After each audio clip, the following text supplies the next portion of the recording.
ہم میں سے کس نے برکت پائی ہے؟ برکت پائی ہے؟ خدا کا شکر، خدا کا شکر، بہت شکر، ہم خدا کا بڑا شکر کرتے ہیں. ہاللیلویہ، پریز گاڈ. ہم نے جو ہے وہ 13 باب پڑھ لیے ہیں مکاشفہ کے، اور 13ویں باب سے لنک تھوڑا سا میں نے آپ کو بتانا چاہتا ہوں. دانیل نبی کی کتاب میں سے بھی دانیل نبی کی کتاب میں سے کچھ، اور پھر ہم 14ویں باب سے ہم اسٹڈی دوبارہ شروع کریں گے. ہو سکتا ہے آج 14ویں باب میں بھی ہم ٹچ کر لیں تھوڑا سا. So we will study from Daniel as well. میں بھائی نعیم سے درخواست کرتا ہوں کہ آپ پلیز ٹرانسلیٹ کرتے جائیں تاکہ مجھے نہ کرنا پڑے. یسوع مسیح نے کیا کہا تھا کہ میں کس کی مانند آ جاؤں گا؟ چور کی. ہمارے لیے بھی ایسے ہی ہے، ہمارے اوپر یہ اپلائی کرتا ہے کہ وہ چور کی مانند آ جائے گا. پتہ ہی نہیں ہوگا کہ کب آ رہے ہیں. ساری دنیا میں اپلائی کرتا ہے. تھسلونیکیوں کے خط میں لکھا ہے کہ ایسا نہیں ہے. یہ ان لوگوں کے لیے ہے جو وقتوں کو نہیں جانتے، جو یسوع کو نہیں جانتے، جو چیزوں کو نہیں جانتے، کلام کو نہیں جانتے. ان کے لیے وہ چور کی مانند ہے کہ ان کو پتہ ہی نہیں ہوگا. وہ ایکسپیکٹ ہی نہیں کر رہے ہوں گے کہ کب وہ آ جائے گا. نا غیر قوموں کی بات ہو رہی ہے جو کلام سے واقف نہیں ہے. لیکن بائبل میں لکھا ہے کہ تمہیں بتانے کی ضرورت نہیں ہے کیونکہ یہ دن تمہارے لیے چور کی مانند نہیں آئے گا. سو ہمیں پتہ ہونا چاہیے کہ ہم کس وقت پہ کھڑے ہیں. واٹ آر وی ڈوئنگ، اور ہمیں تیار ہونا ہے کیونکہ خداوند کیوں چاہتا ہے کہ ہم جانیں کہ وہ نزدیک آ گئے. وہ کیوں چاہتا ہے؟ تاکہ ہم تیار ہو جائیں، بچ جائیں، تیار ہو جائیں. کیونکہ لکھا ہے کہ وہ کسی کی ہلاکت نہیں چاہتا پطرس کے خط میں، بلکہ چاہتا ہے کہ سب کی توبہ تک نوبت پہنچے. سو خداوند چاہتا ہے کہ ہم تیاری پکڑیں، تیار ہو جائیں. جب وہ پنجابی کے اندر نا شادی لی دن متھے جاتے ہیں، ٹھیک ہے، جب مقرر کر دیے جاتے ہیں دن، ہمیں پتہ ہوتا ہے کہ شادی نزدیک آ رہی ہے. جیسے جیسے شادی نزدیک آنی شروع ہو جاتی ہے، ہم جاتے ہیں مارکیٹ جاتے ہیں، ساؤتھ ہال جاتے ہیں، پاکستان والے جو ہے نارکلی بازار چلے جاتے ہیں، انڈیا والے جو ہے وہ اپنا کے بازاروں میں چلے جاتے ہوں گے، دلی والے چاندنی چوک چلے جاتے ہوں گے، امریکہ والے جو ہے وہ کینیڈا والے ٹورانٹو والے جیرٹ اسٹریٹ چلے جاتے ہیں، نیو یارک والے جو ہے وہ جیکسن ہائٹ چلے جاتے ہوں گے. مطلب کہ جتنے بھی لوگ ہیں وہ وہاں پہ جا کے جوڑے خریدتے ہیں، شادی کے کپڑے خریدتے ہیں. ٹھیک ہے، لیڈیز جو ہیں وہ شاپنگ کرتی ہیں، مرد جو ہیں وہ اپنی شاپنگ کر رہے ہوتے ہیں، بال شال کٹاتے ہیں، تیار شیار ہوتے ہیں، کیونکہ پتہ ہوتا ہے کہ جب شادی کا وقت آئے گا تو ہم نے اس میں شامل ہونا ہے. اور کوئی بھی گندا بندہ بن کے تو شادی میں نہیں جائے گا کیونکہ پتہ ہے کہ بڑی بےزتی ہوگی، ہماری فیملی کی بھی بےزتی ہوگی، کہیں گے یار یہ امید ہی نہیں، یہ شادی دے وچ آیا تو دیکھو کہندا بن کے. اپنے اس خاندان کی عزت کے لیے، ٹھیک ہے نا، اپنی عزت کے لیے اور اس خاندان کی عزت کے لیے جنہوں نے ہمیں بلایا ہوتا ہے، ہم سب سے اچھا تیار ہونے کی کوشش کرتے ہیں. ہم کہتے ہیں کہ ہم سب سے اچھے لگیں، اور اس میں ہم کس کی رسپیکٹ کر رہے ہوتے ہیں؟ اس ہوسٹ کی جنہوں نے ہمیں بلایا. اسی طرح جب ہم خداوند یسوع مسیح کی شادی میں، برہ کی شادی میں جائیں گے تو ہمیں بھی جو ہے وہ اپنے آپ کو ابھی سے تیار کرنا ہے. کیونکہ بائبل میں لکھا ہے دلہن جو ہے وہ بے داغ ہونی چاہیے، بے دھبا، بے جھری ہونی چاہیے. یہ جو وائٹ ویڈنگ ڈریس کا جو کانسیپٹ ہے یہ بائبل سے لیا گیا ہے. اور لوگ یعنی کہ جو ہماری جو شادیاں ہوتی ہیں فزیکل میرجز، ان میں وہ پہنتے ہیں، ریپریزنٹ کر رہے ہوتے ہیں، لیکن اصل میں جو خدا کی دلہن ہے وہ بے داغ ہے، اس میں کوئی دھبا یا جھری نہیں ہے. اس کا مطلب ہے کہ اگر ہماری زندگی میں دھبے، جھریاں اور گناہ یا بدیاں ہوں گی تو پھر ہم اس دلہن میں ہوں گے نہیں ہوں گے نا. کیونکہ لکھا ہے کہ جو حالانکہ کماریاں تھیں لیکن اس میں کمی آ گئی تو وہ 5 جو تھی وہ باہر ہی رہ گئے. جو صحیح والی تھی ان کو، جو پرفیکٹ تھی، جن میں کوئی دھبا جھری داغ نہیں تھا، ان کو اندر جانے کی اجازت ملی، لیکن کمی جن میں تھی ان کو نہیں اجازت ملی. پھر لکھا کہ جب شادی کی ضیافت ہوئی تو ایک شخص جو تھا وہ بغیر شادی کے کپڑوں کے وہاں پر آ گیا، اور جو مالک نے کہا کہ تو کیوں کر اندر آ گیا، تو کیسے آ گیا، اور لکھا کہ اس کا منہ جو تھا وہ بند ہو گیا اور پھر وہ اندر نہیں تھا جا سکتا، اس کو وہاں سے انہوں نے باہر نکال دیا. تو یہ ہے کہ یہ بڑا ہی ضروری ہے کہ ہم جانیں اور سمجھیں کہ کب وہ آنے والا ہے. ہمیں خدا نے یہ حکم نہیں دیا کہ ہم ایگزیکٹ ڈیٹ پرناؤنس کریں یا ہم کہیں کہ جی فلاں دن آ رہا ہے، جی فلاں یہ آ رہا ہے. ایسا نہیں ہو سکتا کیونکہ بائبل میں کہ تم نہیں جانتے کہ وہ کب، یعنی کہ اس دن کی بابت صرف باپ جانتا ہے. ٹھیک ہے، یہ باپ کے پاس اختیار ہے. اس کا مطلب یہ بھی نہیں ہے کہ بیٹا، بہت سارے لوگ یہ سوال کرتے ہیں کہ بیٹے نے کہا تھا متی کے 24ویں باب میں کہ اس دن کی بابت صرف باپ جانتا ہے، تو اس کا مطلب ہے کہ یسوع جو بیٹا ہے وہ خدا نہیں ہو سکتا کیونکہ خدا کے بارے میں لکھا ہے کہ وہ سب کچھ جانتا ہے نا. تو پھر یسوع کیوں نہیں جانتا؟ یہ وہاں پر جو لفظ باپ جانتا سے مراد ہے وہ یہ نہیں، علم کی بات نہیں ہو رہی، وہ بات ہو رہی ہے کہ وہ باپ کا اختیار ہے.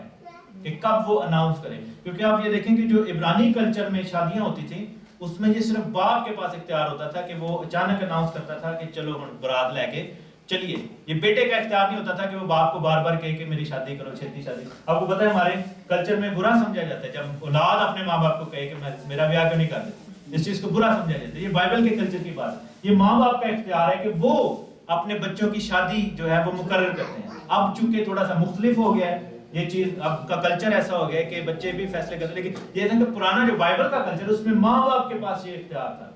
اسحاق کے بارے میں لکھا ہے کہ وہ اپنے کھیت میں کام کر رہا تھا. اس کا جو شادی کا ارینجمنٹ تھا وہ ابراہیم نے کیا تھا. آپ کو یاد ہے کہ ابراہیم نے کس کو بھیجا تھا؟ الیعزر کو بھیجا تھا کہ جا کر تو اس کے لیے دلہن لے کے آ. اور وہ گیا اور جو الیعزر ہے اس نے جا کر وہاں پر ربکا کو دیکھا اور ربکا کے لیے اس نے تحفے وہاں پہ نکالے اور اس کو لے کر آیا. اور اسحاق جو تھا وہ کھیت میں کام کر رہا تھا. بائبل میں لکھا ہے اس نے دور سے دیکھا کہ ربکا جو تھی وہ آ رہی تھی, ٹھیک ہے, اونٹ پر بیٹھ کر, اور ایک دم اس نے اس کو دیکھا اور اس کو جو ہے اس نے جا کے ریسیو کیا. یہ جو تصویر ہے یہ خدا کے کلام میں باپ بیٹے روح القدس کی تصویر ہے. ابراہیم جو ہے وہ خدا باپ کو ظاہر کرتا ہے, الیعزر جو ہے وہ روح القدس کو ظاہر کرتا ہے, ربکا جو ہے وہ کلیسیا کو ظاہر کرتی ہے, اسحاق جو ہے وہ یسوع مسیح کو ظاہر کرتا ہے. تو باپ نے روح القدس کو بھیجا ہے کہ اس دلہن کو تیار کرے اور روح کے نعمتیں, روح کے تحفے جو ہیں وہ جا کر اس کو دے, اور جو اس کو تیار کر کے اس کو خوبصورت بنا کر وہ لایا اور بیٹے کے حضور میں اس نے اس کو پیش کیا. ایسے ہی جو ہے خدا نے آسمان پر سے روح القدس کو نازل کیا تاکہ ہماری زندگیوں میں سے وہ برائی کو نکالے, ہمارے ہاتھوں میں سونے کے کنگن پہنائے, ہمیں وہ خوبصورت تحفے دے, ہمیں وہ خوبصورت ہار پہنائے, خداوند کے آسمان کی وہ برکتیں دے, ہمیں سر سے پاؤں تک وہ سجائے اور تیار کرے اور خداوند کی آمد کے لیے تیار کرے. اور جب ہم ہوا میں اڑ کر استقبال کریں گے, اور یسوع مسیح کے بارے میں لکھا ہے کہ وہ تب تک کام ہی کر رہا, وہ کھیت میں ہی تھا, اسحاق تب تک کھیت میں ہی تھا, وہ کام ہی کر رہا تھا, اور اس کے کام کرتے کرتے دیکھے کہ دلہن اس کے پاس پہنچائی گئی, اور ہم بھی آسمانی مقاموں میں پہنچائے جائیں گے. آمین. ہم بھی خداوند کی حضوری میں پیش کیے جائیں گے ربکا کی طرح. اور لکھا ہے کہ وہ اس کو اپنے گھر میں لے گیا, کیونکہ یسوع نے کہا تھا کہ میرے باپ کے گھر میں بہت سے مکان ہیں, میں جاتا ہوں کہ میں جا کر تمہارے لیے کیا کروں, جگہ تیار کروں اور تمہیں ایک مددگار بھیجوں گا. یہ عبرانی کلچر میں جو تھا یہ دلہا کا کام تھا کہ وہ دلہن کو کہتا تھا کہ میں تحفے تجھے دوں گا اور میں تیری تیاری کا سامان جو ہے میں تجھے دوں گا, لیکن میں جا رہا ہوں. اور تب تک جو تھا وہ بارات نہیں آتی تھی جب تک وہ اپنا گھر نہیں سے بنا لیتے. جیسے پرانے دور میں ہوتا تھا کہ سنگل سٹوری مکان کو ڈبل سٹوری کر دیتے تھے بیٹے کی شادی سے پہلے. وہ کہتے ہیں کوٹی چھت لئی اسی, تو وہ جنی دیر تک وہ کمرے بن نہیں سن جاندے اور نہیں تک برات کی گل نہیں سی ہوتی. جیسے ہی وہ بیٹے کو کہا جاتا تھا کہ اب تیرے اوپر یہ ذمہ داری ہے کہ تو اپنا گھر بنا, کمرے بنا اپنے لیے. اور جب وہ کمرے بنا لیتا تھا تو بارات جو تھی وہ تیار ہو جاتی تھی اور اس کو لے کر جاتے تھے اور دلہن کو لے کر آتا تھا اور اپنے ان کمروں میں جو ہے وہ جگہ دیتا تھا. ٹھیک ہے, تو یہی جو ہے وہ خداوند کے کلام کا یہ سارا پیٹرن ہے. اور ہمیں تیار ہونا ہے کیونکہ وہ مکان بن گئے ہیں. یسوع نے آسمان پر تیاری پوری کر لی, یسوع لو تیاری پوری ہے, وہ ساڈے لو تیاری جڑی نا کٹی ہے وہ رہ گئی. تو ہمیں جو ہے وہ اپنی تیاری پوری کرنی ہے. ایک چیز آپ یاد رکھیں, ہم تیار ہوں یا نہ ہوں, جب وہ نرسنگا بچ جائے گا, باپ کا حکم آ جائے گا, وقت پورا ہو جائے گا, تو پھر لکھا ہے کہ ایک لے لیا جائے گا اور ایک چھوڑ دیا جائے گا. جو تیار ہوگا وہ چلا جائے گا, جو نہیں ہوگا وہ رہ جائے گا. تب کرسچن ہو یا مسلمان ہو, ہندو ہو یا سکھ ہو, کسی کو نہیں بخشا جائے گا. ٹھیک ہے, کوئی بھی شخص یہ نہیں کہہ سکے گا میں بھی جانا اندر. نہیں, اگر تیار ہوگا تو جائے گا, اگر نہیں ہوگا تو نہیں جائے گا. بادشاہی جو ہے وہ ایسوں کی نہیں ہے. بائبل میں لکھے کہ بادشاہی, خدا کی بادشاہی ایسوں کی ہے کہ جس کو کھیت میں چھپا ہوا خزانہ ملا اور اس نے اپنا سارا کچھ بیچ دیا اور جا کر اس کھیت کو خرید لیا. اس نے کہا میرا سارا کچھ لے لو, جو میرے پاس میری ویلیو کی چیزیں. جیسے پالوس کہتا ہے کہ جتنی چیزیں میرے نفع کی تھیں ان کو میں نے اپنے لیے نقصان سمجھ لیا تاکہ خدا کی اس بادشاہی کو میں حاصل کر سکوں. آمین. جو خداوند کے نام کو جلال ملے, خداوند کے نام کی تعریف ہو. ہاللیلویہ. ہم دانیل کی کتاب میں جائیں گے اور اس کے 9ویں چیپٹر میں دیکھیں گے. دانیل کی کتاب اور اس کا 9واں باب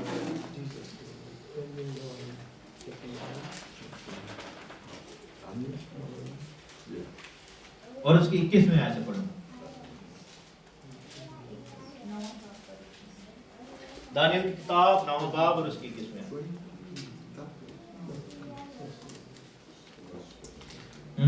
یہ کہہ کہ ہاں میں دعا میں یہ کہہ ہی رہا تھا. کون دعا کر رہا تھا؟ دانیل دعا کر رہا تھا. ٹھیک ہے کہ وہی شخص جبرائیل جسے میں نے شروع میں رویا میں دیکھا تھا حکم کے مطابق تیزی سے پرواز کرتا ہوا آیا اور شام کی قربانی گزارنے کے وقت کے قریب مجھے چھوا.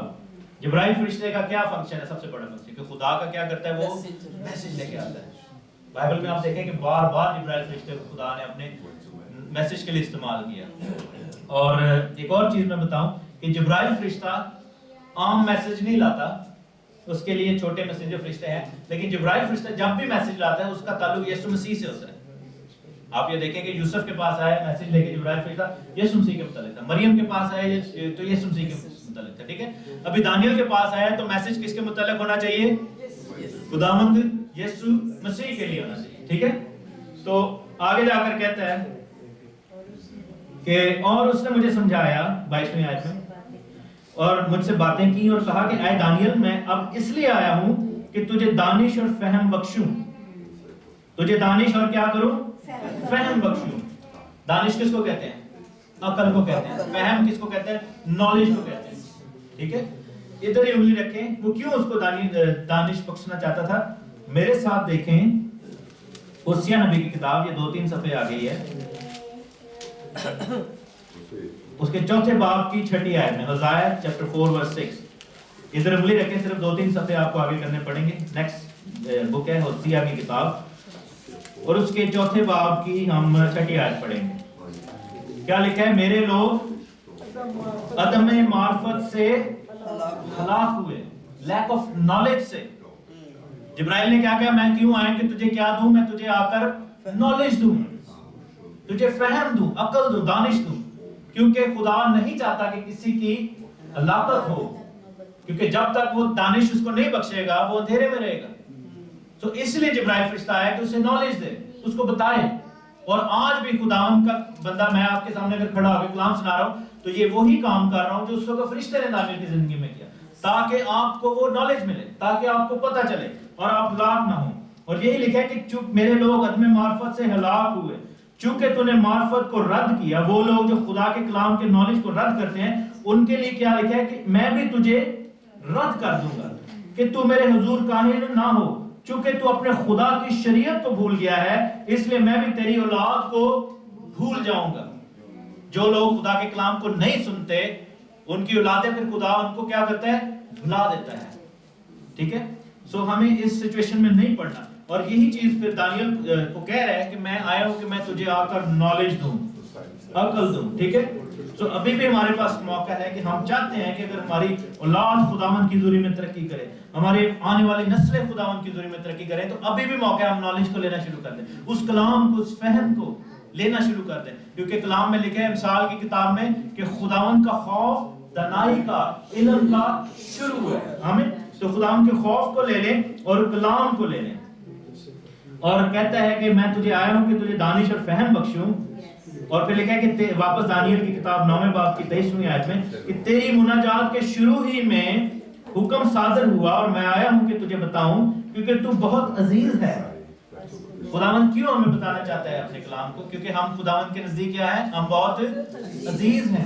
وہ اپنے محبوب کو نیند میں ہی دے دیتا ہے. ٹھیک ہے, ہم خداوند کو عزیز ہیں. میں نے تیرا نام اپنی ہتھیلیوں پر کھود رکھا ہے. جو تجھے چھوتا ہے میری آنکھ کی پتلی کو چھوتا ہے. کیونکہ خدا نے دنیا سے ایسی محبت رکھی کہ اس نے اپنا اکلوتا بیٹا بخش دیا. ہم کو خدا ہم سے محبت کرتا ہے, وہ ہمیں عزیز رکھتا ہے, ہم اس کے دل کے قریب ہیں. آمین. کیونکہ تو بہت عزیز ہے اس لیے اس نے فرشتے کو بھیجا نا. آج خدا اگر کلام آپ کو سنا رہے ہیں تو اس کی کیا وجہ؟ خداوند آپ سے پیار کرتا ہے. خداوند مجھ سے پیار کرتا ہے, آپ سے پیار کرتا ہے, ہم سے پیار کرتا ہے. اس لیے خداوند چاہتا ہے کہ ہم اس کی بادشاہی میں چلے جائیں. آمین. خداوند کسی کی ہلاکت نہیں چاہتا. اگر کوئی ہلاکت لے کر آتا ہے تو خود اپنے اوپر لے کر, خداوند نہیں کسی کو بھیجتا ہلاک کرنے کے لیے. لکھا ہے کہ تو بہت عزیز ہے, بس تو غور کر اور رویا کو سمجھ لے.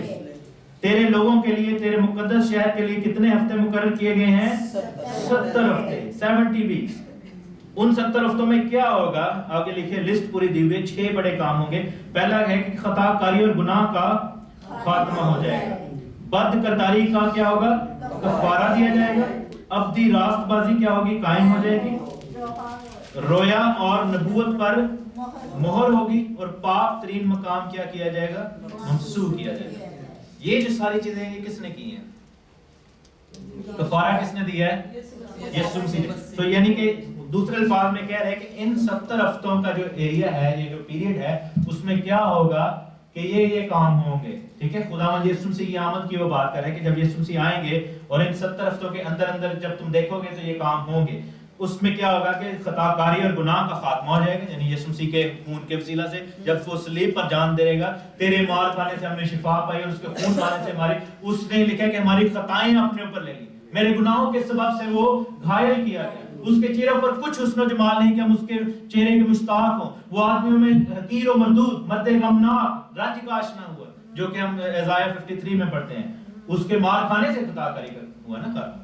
اور لکھا ہے کہ اس کو ذبح کرنے کے لیے لے گئے جیسے وہ برہ کو لے کے جاتے ہیں، اور اس نے اپنے منہ کو نہ کھولا. اور پھر آگے لکھا ہے کہ بد کرداری کا کفارہ دیا جائے گا. صلیب پر اس نے پھر کہا کہ تمام ہوا، اور اس نے کفارہ والے دن، عید فصح والے دن، فصح کا برہ مان کر وہ ہمارے لیے قربان ہو گیا، اور ابدی راست بازی قائم ہو گئی. جتنوں نے اسے قبول کیا اس نے خداوند کے فرزند ہونے کا حق بخشا. ہم یسوع مسیح میں راست باز ہو گئے. ٹھیک ہے، راست باز ٹھہرائے جاتے ہیں جنہوں نے اس کو قبول کیا. رومی 8 باب میں لکھا ہے ان پر سزا کا حکم نہیں ہے. ٹھیک ہے، سو راست بازی قائم ہوگی. رویا اور نبوت پر مہر ہوگی. وہ کیسے ہوگی کہ ملاکی نبی کی کتاب لکھے گی اور اس کے بعد پھر نبی آنے بند ہو گئے. یسوع مسیح کے بعد پھر کوئی اور جو ہے، اس کے بعد نبوت کا جو سلسلہ ہے وہ دوسرا سلسلہ ہے، وہ کلیسیائی نبوت ہے. جیسے نبوت کی نعمت ہے، لیکن ہے کہ تم میں سے کچھ کو نبی، کچھ کو رسول، کچھ کو استاد، کچھ کو چرواہے اور کچھ کو مبشر بنایا. وہ فرق نبی ہیں. یہ جو پہلے نبی تھے، جو کتابیں لکھنے والے نبی تھے، جو وہ یسوع سے پہلے تھے. سو آخری نبی کون تھا یسوع مسیح سے پہلے؟ یوحنا بپتسمہ دینے والا ہے، جو نبیوں سے بھی بڑا تھا. ٹھیک ہے، سو وہ نبی تھا. اور ایک اور چیز میں بتاتا چلوں کہ یوحنا کو خدا نے کیوں کہا تھا کہ یہ نبی سے بڑا ہے، یہ سب نبیوں سے بڑا ہے، کیونکہ وہ صرف نبی نہیں تھا. جی خداوند یسوع مسیح کی پاکیوں کے بارے میں بتا رہا ہے. جی، پہلے تو یہ ہے کہ وہ تیاری کروا رہا تھا، یسوع کی راہ سیدھی کر رہا تھا.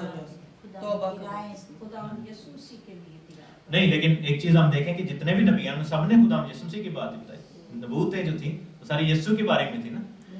یہ ایک اور ریزن تھا اس کو بڑا نبی کہا گیا، یہ نبیوں سے بڑا، کیونکہ وہ صرف نبی نہیں تھا. اس کا باپ کیا تھا؟ زکریا کیا تھا؟ کاہن تھا. وہ ہارون کی نسل میں سے تھا. اور اس زمانے میں جو ہیکل میں کاہن بیٹھے ہوئے تھے وہ پولیٹیکل اپوائنٹمنٹ تھی. ٹھیک ہے نا، وہ پولیٹیکل سسٹم کے تھرو کاہن، انسانوں نے ان کو چنا تھا. لیکن خدا تعالیٰ کا کاہن جو تھا وہ یوحنا تھا، کیونکہ وہ کاہن کی نسل میں سے تھا. تو اصل سردار کاہن جو تھا وہ یوحنا تھا. اسی لیے یوحنا نے یسوع کو بپتسمہ دیا تھا. بہت سارے لوگ یہ سمجھتے ہیں کہ یسوع نے کیوں بپتسمہ لیا، وہ تو گناہ گار نہیں تھا. تو بپتسمہ صرف گناہ سے معافی کا نہیں ہوتا تھا. آپ کو پتہ ہے جب کفارے کے لیے قربانی کو لایا جاتا تھا تو کاہن جو تھا وہ قربانی کے برے کو پانی میں ڈبوتا تھا اور باہر نکالتا. تو برے کو بپتسمہ دیتے تھے کہ اس کو مخصوص کیا جاتا ہے. اور جب وہ کرتا تھا کاہن تو کہتا تھا کہ اس پر گناہ لاد دیا گیا ہے، کیونکہ ایک سال میں سال بسال کفارہ کرتے تھے نا. تو احبار کی کتاب میں بک آف لیویٹیکس میں لکھا ہے کہ وہ برے کو، اس قربانی کو پانی میں دھوتا دیتے تھے، ڈبوتے تھے اور اس پر گناہ قوم کا لادتے تھے.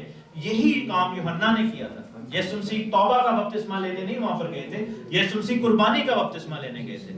یسوع مسیح اس کاہن کے پاس گئے تھے، یوحنا کے پاس، اور اس کے بپتسمہ دینے کے وسیلہ سے وہ خدا کا برہ ٹھہرا. کیونکہ یوحنا کی انجیل میں لکھا ہے کہ جیسے اس نے اس کو بپتسمہ دیا اور لوگوں کو کہا کہ دیکھو یہ خدا کا برہ جو آسمان کے گناہ کو دفع کر لے جاتا ہے. یہ الفاظ صرف کاہن کہتا تھا ہیکل میں یا خیمہ میں. ٹھیک ہے، یہ صرف کاہن کے پاس اختیار تھا، ورنہ تو دیکھیں اور لوگوں نے بھی تو بپتسمہ لیا تھا. لیکن اور لکھا نا کہ بہت سے لوگوں کو صلیبیں بھی ہوئی تھیں. یوں تو کلوری کے شہر میں ہوئی نصب کتنی ہی سولیاں، مگر میرے یسوع کی جو صلیب تھی وہ جدا کیسے ہو گئی تھی؟ کیونکہ اس کو یوحنا نے بپتسمہ دیا تھا برہ ہونے کا. ٹھیک ہے، اس پر گناہ کو کاہن ہونے کے طور پر لادا تھا. کیونکہ جب بھی بکرے کو یا برے کو لاتے تھے تو کاہن کے پاس اختیار تھا کہ اس پر اپنے ہاتھ رکھتا تھا اور قوم کا گناہ جو تھا وہ اس برے پر لاد دیتا تھا. ٹھیک ہے، اور یہ کام یوحنا نے کیا. اسی لیے یسوع نے کہا تھا کہ وہ صرف نبی نہیں تھا، وہ نبیوں سے بڑا تھا، کیونکہ وہ نبی بھی اور سردار کاہن بھی تھا.